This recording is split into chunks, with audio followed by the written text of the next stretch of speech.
Nah, yang paling menarik nih Kak, di mana saat puncak Kakak resmi menjadi susah banget ya nyebutnya ya, Iya. business Bisnis diplomat. Nah, itu Kak. Kalau bahasa Palembangnya apa lah Kak kira-kira? Bahasa Palembangnya itu ya mana caranya bisnis kita tuh berkembang. Ya kan? Ya benar Iya. itu ya Mas.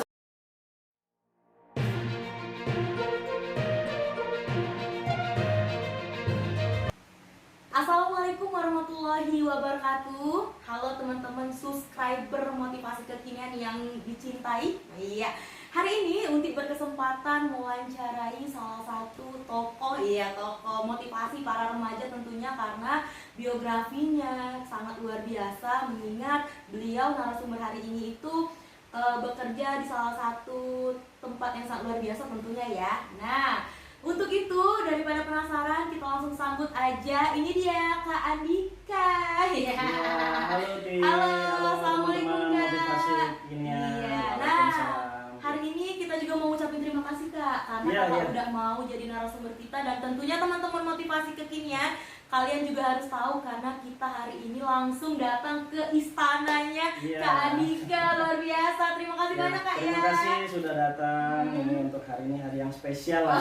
Bener banget. Ini Boleh kan- disapa dulu Kak teman-teman motivasi Halo kekinian ya. teman-teman motivasi kekinian. Assalamualaikum warahmatullahi wabarakatuh. Waalaikumsalam warahmatullahi wabarakatuh. Nah Kak, hari ini kan kemarin juga Uti sempat baca biografi Kakak juga ya, tentang bisnis Kakak tentunya yang sekarang lagi digelutin ya. Boleh nih Kak bagi-bagi motivasi, tips dan trik untuk teman-teman di remaja, atau sebelum itu Kakak sebelumnya boleh di-spill dulu nih, bekerja di mana, sebagai apa gitu. Oke, terima kasih Uti, terima kasih teman-teman motivasi kekinian.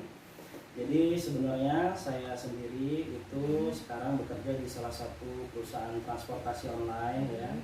Salah satu e-commerce tentunya, platform jasa transportasi, yang dimana sebenarnya di Palembang sendiri kita udah tahu ya banyak ya jasa transportasi online, mulai dari Gojek yang masuk duluan gitu kan, ada sekarang ini Maxim.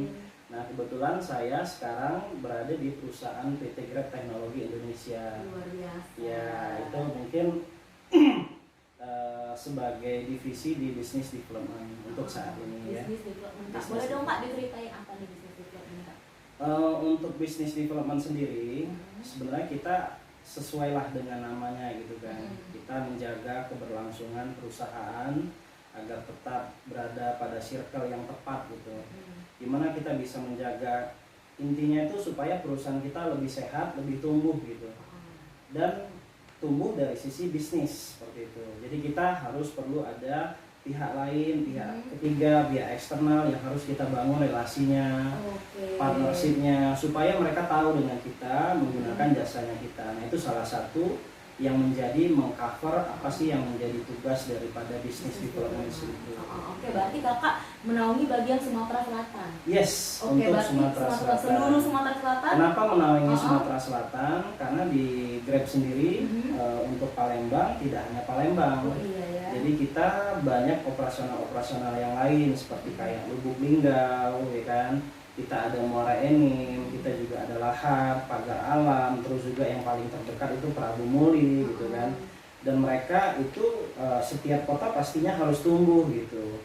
Nah kita bagaimana kita harus bisa tetap berjalan, bisa tetap tumbuh gitu kan, harus ada divisi yang menghandle bagian itu. Bagian tersebut kayak wow, teman-teman motivasi kekinian keren banget nih. Berarti Kak, nah Kak, tapi kan sebelum Kakak sekarang menjadi bisnis apa tadi Kak? Bisnis development. Nah, sebelum jadi itu mungkin sebelumnya pernah kerja apa, atau Kak boleh dong Kak bagi-bagi cerita? Boleh. Jadi sebenarnya saya mengawali karir saya itu di tahun 2011. Karena saya lulus kuliah itu di tahun 2010 dari Universitas Sriwijaya ya. Oke, jurusan apa Kak? Jurusannya nggak jauh beda dengan sekarang, ekonomi pembangunan. Anak ekonomi teman-teman. Betul, jadi anak ekonomi. Jadi pekerjaan juga ya nggak jauh-jauh dari jurusan tersebut Kak ya. Dan memang di tahun 2011 sebenarnya kita tuh kan banyak pada masa itu orang tuh lebih ngetren kerja di bank gitu ya. Benar. Jadi orang banyak ngejar, udah tamat kuliah mau kemana gitu. Iya, kan. karena bahasanya tuh lebih keren Kak ya. Kalau dulu tuh bilang bankers lah ya. Iya. Kalau bankers tuh udah pakai dasi ya kan. Pakai jas. pakaian necis segala macam, ketemu orang, nawarin orang untuk pembiayaan dan lain-lain gitu kan.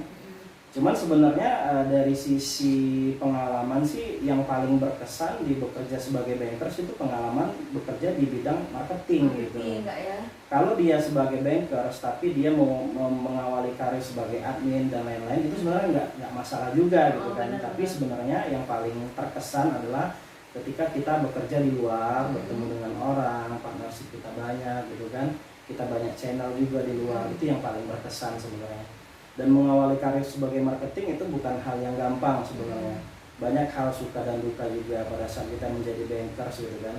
Saya melamar di salah satu bank swasta lah di Palembang gitu kan. Cuman harapannya sebenarnya bukan kita yang harus keliling gitu kan, tapi kita bisa stay di kantor segala macam. Tapi kenyataannya realitanya nggak seperti itu. Jadi kita harus keluar, harus ketemu dengan orang banyak, menawarkan produknya kita. Dan kalau kita menawarkan produk itu ya kita harus tahu dong knowledge ataupun produk knowledge yang kita tawarkan kita harus pegang gitu kan. Jangan sampai kita, Pak ini ada program seperti ini tapi kita nggak bisa menjelaskan, itu salah satu. Nah itu yang mengawali karir saya memang besar dan mengawali karir dari sisi marketing dan sales lah tentunya di perbankan seperti itu. Setelah itu Kak, mungkin ada lagi perjalanan-perjalanan yang sangat biasa. Ya, jadi sebenarnya kalau dari bank itu saya mulai merambah ke dunia pembiayaan kendaraan ya, baik itu roda 2 ataupun roda 4 gitu. Nah dulu itu sebenarnya pembiayaan roda 2 dan roda 4 ini kan kita sering sebut sebagai leasing. Iya, leasing. Ya, gitu. Jadi perusahaan pembiayaan itu adalah leasing. Leasing. Jadi orang yang mau beli mobil, orang yang mau menjaminkan kendaraan dia gitu kan untuk mendapatkan modal usaha. Dan itu kenapa saya melompat ke situ ya, karena tidak jauh dari pekerjaan saya sebelumnya. Dan hampir sama dengan marketing. Betul. Dan saya mulai mencintai dunia marketing pada saat saya lompat dari perbankan, lompat ke dunia pembiayaan. Dan sebenarnya masuk ke dunia pembiayaan itu perleasingan ya, perleasingan ya, saya itu kebetulan masuk dari jalur yang langsung gitu ya, manajemen trainee gitu, MT. Ya, kalau di perbankan itu ODP gitu kan, ODP. Jadi masuk itu ya kalau kayak kita tuh kan, kalau polisi gitu kan, dia sudah kelar pendidikan dia jadi perwira gitu kan. Ya udah jadi langsung jadi bos gitu kan. Nah, kalau di leasing sama sebenarnya, tapi kita mulai juga dari tim leader awalnya. Ketika kita sudah masuk pendidikan 3 bulan, 4 bulan gitu, kita langsung mulai untuk mencoba untuk memanage orang-orang di bawah kita gitu. Berarti tetap dunia marketing ya. Dunia marketing lagi. Setelah 2 itu ada lagi Kak? Atau mungkin ada lagi ya sebenarnya saya banyak dan sering memang setelah itu berkecimpung di dunia leasing ya, marketing tentunya, dan memang bukan hanya di Palembang. Kebetulan ketika saya MT, saya penempatan pertama kali itu di Sulawesi. Jauh ya Kak ya? Tanah Toraja. Wow, berarti pengalamannya luar biasa banget nih. Dan pengalaman yang pertama saya menjadi tim leader itu di Tanah Toraja, Sulawesi. Kalau nggak salah itu 8 jam ya dari Makassar. Itu ketika kita datang ke situ, ternyata yang saya manage orang-orangnya bukan anak-anak muda gitu, tapi mereka yang udah berumur, mereka yang sudah berpengalaman gitu kan. Dan kita kadang-kadang kalau kita nggak siap, ya kan, kita nggak bisa memanage mereka, karena mereka punya prinsip dasar sendiri lah kan dalam bekerja. Ada yang kerjanya maunya gini, mereka ada yang kerja maunya gitu kan, gini dan gitu lah. Ya, jadi pola kerja mereka tuh udah terbentuk gitu kan. Kita nggak mungkin bisa masukin saya maunya gini gitu. Nggak bisa maksa juga. Nggak bisa maksa karena mereka udah lama di sana, udah orang senior di sana gitu kan. Ketika kita mau maksain lo harus kerja kayak gini, lo harus kerja kayak gini, itu nggak bisa. Jadi ketika kita datang ke situ ya kita harus ngikutin dulu pola kerjanya mereka gitu, pendampingan lah istilahnya kan. Nah kalau di dunia leadership ya, ini yang paling menarik teman-teman, leadership. Kalau dunia leadership itu kita harus ada satu sesi kita harus mendampingi. Jadi ada pendampingan terlebih dahulu sebelum kita benar-benar masuk nih ke mereka gitu kan. Kita harus lihat dulu, pantau apa sih yang selama ini mereka kerjakan gitu. Jangan-jangan mereka business as usual kan, artinya mereka tuh bekerja sesuai dengan aktivitas mereka aja sehari-hari. Tapi dalam hasil mereka nggak berimpact gitu. Mereka cuma mengerjakan, oh saya tiap hari harus gini, dan itu sebenarnya bukan standar dari perusahaan kita, misalnya kayak gitu kan.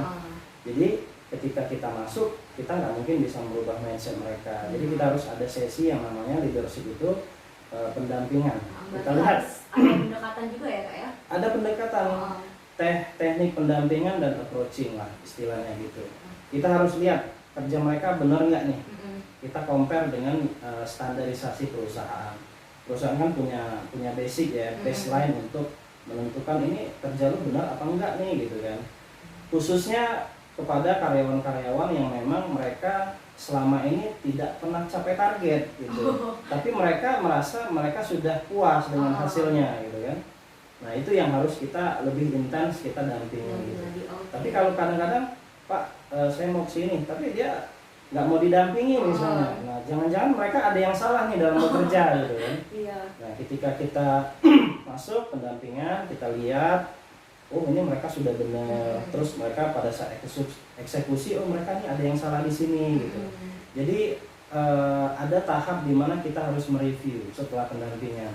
Jadi kita evaluasi pekerjaan mereka. Itu sesi one on one loh, jangan sampai kita ngobrolin dia di depan orang lain gitu. Itu memang ada ininya ya, teknik kita untuk komunikasi lah kan ke mereka. Jangan sampai apa yang menjadi kesalahan dia malah jadi cemoohan orang lain gitu. Benar. Ini salah bukan hidupnya kan. Jadi kita ada sesi one on one, kita ngajak mereka supaya Mas, Pak, ini kita udah bagus nih pekerjaan kita dari awal, dari muaranya kita udah benerin. Tapi pada saat mungkin Bapak harus bekerja, harus lebih ekstra di bagian ini gitu. Jadi kita tidak menyalahkan, meskipun sebenarnya kita mikir, oh ini pekerjaannya ada yang menyimpang, ada yang salah segala macam, sehingga dia tidak perform dalam bekerja seperti itu. Oke, berarti pengalaman dari Kak Anita ini luar biasa banget teman-teman, motivasi kekinian dari berkecimpung ke dunia marketing, terus menguasai leadership Kak ya. Nah, yang paling menarik nih Kak, di mana saat puncak Kakak resmi menjadi, susah banget ya nyebutnya ya, business Business development. Nah itu Kak, kalau bahasa Palembangnya apa lah Kak kira-kira? Bahasa Palembangnya itu ya mana caranya bisnis kita tuh berkembang. Ya benar itu ya bahasanya. Misal kita jualan pempek ya, atau kita jualan tekwan. Dan akan berkembang juga kalau cuma sekedar kita bener-bener situ ya. Kita harus punya istilahnya strategi bener. Boleh Kak diceritain sama teman-teman motivasi boleh Kak? Jadi pengalamannya pas sudah jadi itu atau sebelum pas. Nah, tapi itu sebelumnya Kakak kerja apa dulu Kak sebelum ke itu? Ya, jadi di leasing itu namanya kan BFI namanya kan leasingnya. Jadi setelah BFI saya loncat lagi ke leasing lagi. Pokoknya leasing, marketing tetap dunia marketing. Ya. Tapi waktu itu dari BFI kan kita dapat pengalaman yang cukup luar biasa ya, pengalaman yang cukup panjang yang secara leadership juga ada sesi namanya itu leadership development program ya kalau di BFI kan. Saya banyak belajar dari sana, kurang lebih 3 tahun lah di dunia perleasingan khususnya di perusahaan BFI. Dan itu menjadi dasar saya pindah lagi nih ke leasing lainnya. Masih di dunia situ Kak ya. Berarti memang benar-benar menggeluti ya. Waktu itu namanya itu perusahaannya boleh disebut ya? Tidak apa-apa. Jadi saya langsung loncat ke MNC Finance. Iya. Jadi untuk teman-teman motivasi kekinian, sebenarnya kita bekerja itu kan salah satu bentuk ikhtiar kita lah gitu kan.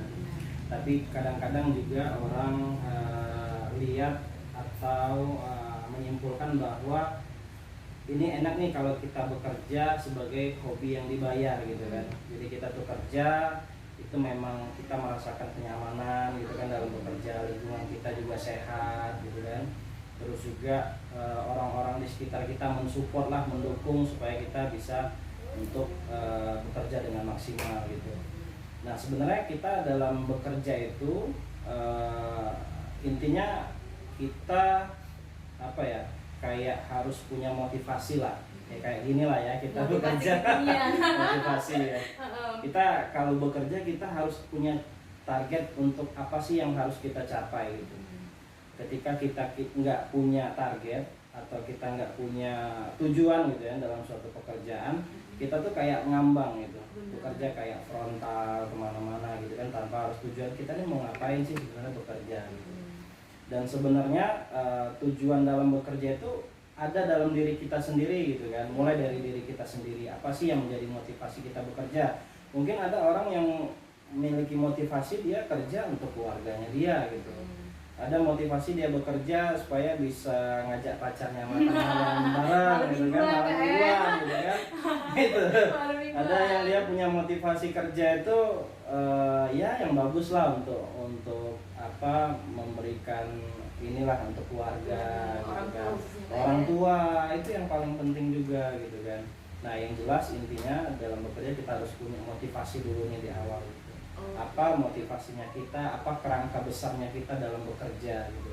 Nah, ketika sudah ada motivasi, ya kita gunakan dengan menggunakan ya strateginya apa, planningnya apa, terus kita mau ngapain nih untuk mencapai tujuan dan motivasi kita gitu. Itu harus kita persiapkan semaksimal dan sedini mungkin. Sematang mungkin lah. Sematang mungkin lah, ya kan. Tapi kadang-kadang kalau setengah matang lemak juga ya. Iya benar Tapi juga. kalau baca, kalau dunia kerja ini kita bikin harus matang gitu. Kita pikirin dari awal supaya apa yang sudah kita kerjakan ya, apa yang kita rasakan pada saat di akhir itu ada rasa kepuasan dalam diri kita gitu kan. Hasil yang saya kerjakan baru 80%, berarti saya punya tolak ukur nih gitu kan, parameter lah. Parameter. Kalau di bekerja tuh istilahnya ada yang namanya KPI. KPI, apa itu Kak KPI? Nah, KPI itu disebut dengan Key Performance Indicator. Jadi KPI itu kan sebagai parameter kita dalam bekerja gitu. Ketika kita nggak sampai KPI kita, apalagi nih bulan depan yang harus kita lakukan gitu kan? Apa bulan depan yang harus kita rencanakan gitu supaya kita KPI kita masuk. Itu parameter dalam bekerja. Keren banget teman-teman motivasi kekinian, saya sharing sama Kak Andika. Nah Kak, sebelum itu Kak, kasih dong Kak closing statement Kak untuk teman-teman remaja khususnya ya, subscriber motivasi kekinian. Untuk yang paling penting tuh Kak, semangat kerja. Karena biasanya Kak kalau kayak Uti kan atau teman-teman yang lain masih kuliah nih. Kalau kuliah kan pasti punya pengen juga kerja kan sambil kerja, atau setelah kuliah harus pasti pengen kerja juga kan Kak. Kira-kira gimana Kak closing statement dari Kakak untuk teman-teman? Iya, sebenarnya simpel aja closing statementnya teman-teman motivasi kekinian ya. Kalau motivasi itu motivasi kegituan bisa. Bisa banget motivasi kegituan. Kekinian dan kegituan. Iya benar. Jadi teman-teman yang masih muda-muda, yang baru tamat sekolah, baru tamat kuliah, sebenarnya jangan takut untuk mencoba. Gitu. Sesuatu hal itu kita nggak bakal tahu kalau kita belum pernah mencoba gitu kan. Karena orang yang sukses itu kan kadang-kadang mereka sudah gagal berapa kali. Ada pasang surutnya juga. Benar. Ada dia sekali dia coba gagal, 2 kali dia coba gagal gitu kan, 3 kali juga belum gagal. Yang penting kita harus tentukan dulu nih arahnya kita gitu. Misalnya kita punya kemampuan, kapasitas kita di dunia ini, ayo kita jalanin bareng-bareng, ngajak teman gitu kan. Kita punya kreasi dan kayak inisiatif lah gitu, inisiatif supaya kita bisa ngajak-ngajak teman-teman dan lain-lain. Kalau kita punya kemampuan untuk berbisnis, kita mulai bisnis dari yang awal-awal, kita mulai untuk berdagang gitu kan. Itu juga. Terus yang baru-baru tamat kuliah itu juga jangan sampai malu-malu lah gitu. Harus percaya diri gitu dengan kemampuan gitu. Karena ada orang bijak ngomong tuh kan, setiap masa tuh ada orangnya gitu. Ya kan, setiap masa tuh ada orangnya, dan setiap orang ada masanya gitu kan. Nah, jadi orang juga belum tentu misalnya kayak saya nih gitu kan, saya mungkin di sebagian orang bilang saya udah sukses gitu kan, tapi sebagian lagi ada yang lebih sukses dari saya, bahkan saya lagi ngejar gimana sih bisa mencapai seperti orang yang sudah sukses setelah saya gitu kan. Karena yang saya bilang tadi ada masa-masanya gitu. Dan belum tentu juga orang dalam dunia kerja ini fresh graduate itu nggak dilihat orang, belum tentu. Banyak di perusahaan saya itu orang fresh graduate dan mereka mampu loh. Mereka bisa memberikan yang terbaik untuk perusahaan. Jadi dengan misalnya Pak, saya malu-malu nih, saya nggak ada pengalaman, saya nggak ada experience untuk bekerja gitu. Ngelamar pun takut nanti nggak diterima gitu kan. Nah itu salah satu hal yang pesimis lah ya. Jadi kita harus kurangi hal-hal yang seperti itu. Yang penting kita harus tetap mencoba lah, terus mencoba gitu kan, walaupun ya kita sering gagal itu sudah biasa gitu. Seperti itu. Karena nanti pada ujungnya bakal dapat. Benar. Dapat apa Kak kira-kira? Kesuksesan. Jadi kegagalan itu adalah kesuksesan yang tertunda gitu. Tapi jangan sampai banyak gagal. Agak sukses.